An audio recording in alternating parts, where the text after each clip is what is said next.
नमस्कार मित्रांनो, जय हिंद जय महाराष्ट्र. आरबी मराठी संवाद न्यूज मध्ये सर्व आमच्या दर्शकांचं मनपूर्वक स्वागत. आपण बघतोय आज आपण अनुराधा प्री प्रायमरी स्कूल मध्ये आपण आलेलो आहोत आणि या चिमुकल्यांना शिक्षिका कशी शिकवते, त्यांना कशा पद्धतीनं सवयी लावते आणि शिक्षण सुद्धा त्या ठिकाणी कसं देते. कारण की हे चिमुकले आहेत, त्या चिमुकल्यांना सांभाळणं फार कठीण असतं आणि त्यांच्याकडून कृती या ठिकाणी करून घेणं हे तितकंच या ठिकाणी अवघड असतं. पण आज त्यांच्यासोबत आपण संवाद करणार आहोत. आता मॅडम आपल्या सोबत आहेत.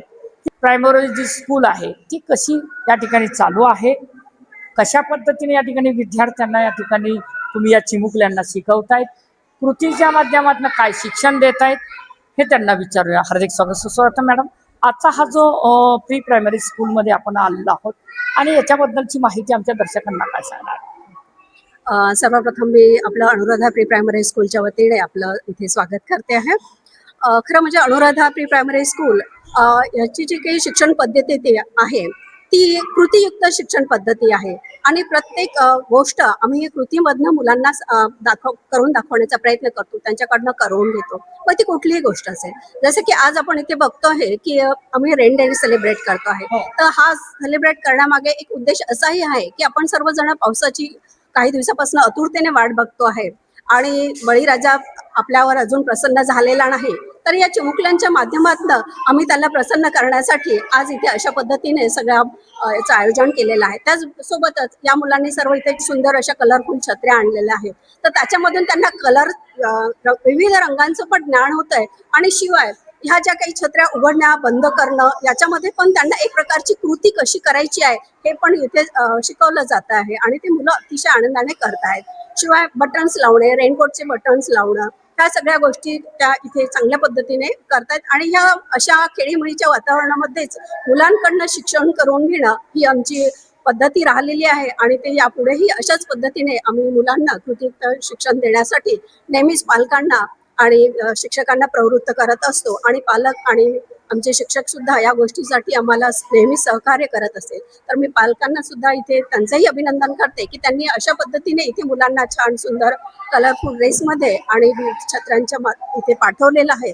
त्यामुळे त्यांचे सुद्धा इथे आभार मानते. वेगवेगळी भूषाच्या माध्यमातून या ठिकाणी शिक्षण दिलं जाते विद्यार्थ्यांना, म्हणजे स्वयंशिस्त कशी आहे त्याच्यातून या ठिकाणी दिसून येते.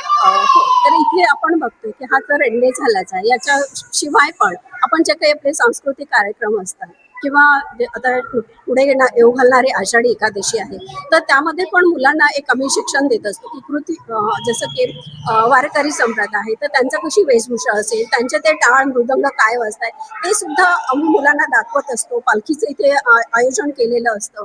तर अशा एक नाही अशा विविध गोष्टींमधून मुलांना आपल्याला इथे शिक्षण देण्याचं आम्ही सुरू ठेवलेलं आहे आणि अकॅडमिक तर असतंच, त्याबद्दल प्रश्नच नाही, परंतु ह्या गोष्टींचाही आमचा समावेश करणं आम्हाला इथे योग्य वाटतंय किंवा करावं असं वाटतं. ज्या संस्था चालतायत त्यांना एक समुपदेशन संदेश काय देणार की आपण या ठिकाणी शाळेमध्ये विद्यार्थ्यांकडे या चिमुकल्याकडे कसं शिकवावं, कसं राहावं त्यांच्यासोबत आणि त्यांना या ठिकाणी शिक्षणाची गोडी लागण्यासाठी कसं आपण प्रवृत्त करावं? खरं म्हणजे प्री प्रायमरी एज्युकेशन हे खूप मोठा टास्क आहे. इथे मोठ्या विद्यार्थ्यांना शिकवणं खूप सोयीचं असतं आणि सोपं असतं, परंतु या छोट्या मुलांकडनं कुठलीही गोष्ट करून घेणं, त्यांना शिकवणं खूप असं एक प्रकारचं चॅलेंज असतं आणि हे चॅलेंज आपले टीचर्स स्वीकारत असतात.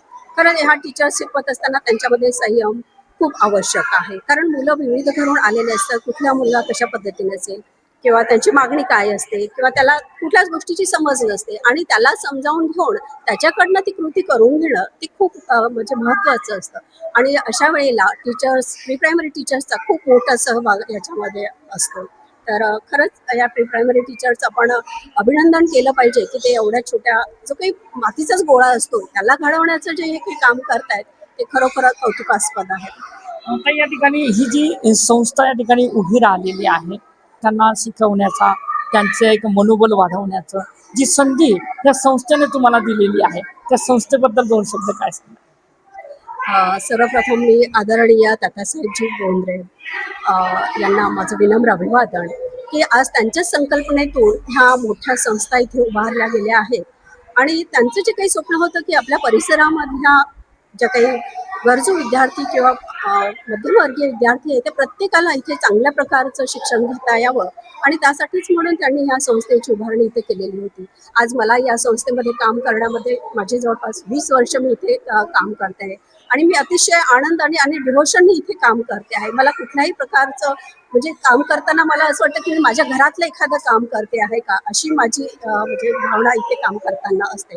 आणि तेवढंच प्रेम किंवा तेवढाच आमच्या सहकाऱ्यांवरती प्रेम करणारे आदरणीय राहुल भाऊ आणि आदरणीय ऋषालीताई यांचं सुद्धा आम्हाला खूप मार्गदर्शन आणि त्यांचा सहयोग आमच्या या संस्थांच्या पाठीमागे नेहमीच असतो आणि त्यांच्याच या विचारातून आम्हाला प्रेरणा मिळत असते आणि मी पुढे वाटचाल करत असते. तर मी आदरणीय भाऊ आणि बहिणी यांना सुद्धा धन्यवाद देऊ इच्छिते की ते नेहमीच आम्हाला सगळ्या गोष्टींमध्ये सहकार्य करत असतात. मित्रांनो, ही शिक्षण संस्था या ठिकाणी मुळातच काढण्याचा उद्दिष्ट असा आहे की कुठेतरी समाजामध्ये एक चांगल्या पद्धतीने या ठिकाणी एक ध्येयपूर्तीसाठी त्यांच्या पाल्यांना या ठिकाणी पुढं नेणं आणि शेतकरी शेतमजूर हा कुटुंबाचा जो वर्ग आहे त्या वर्गाच्या पाल्यांना एक दर्जेदार शिक्षण आणि त्याचा मनोबल या ठिकाणी कसं वाढेल हा प्रयत्न या ठिकाणी या संस्थेच्या माध्यमातून दिसतो आहे.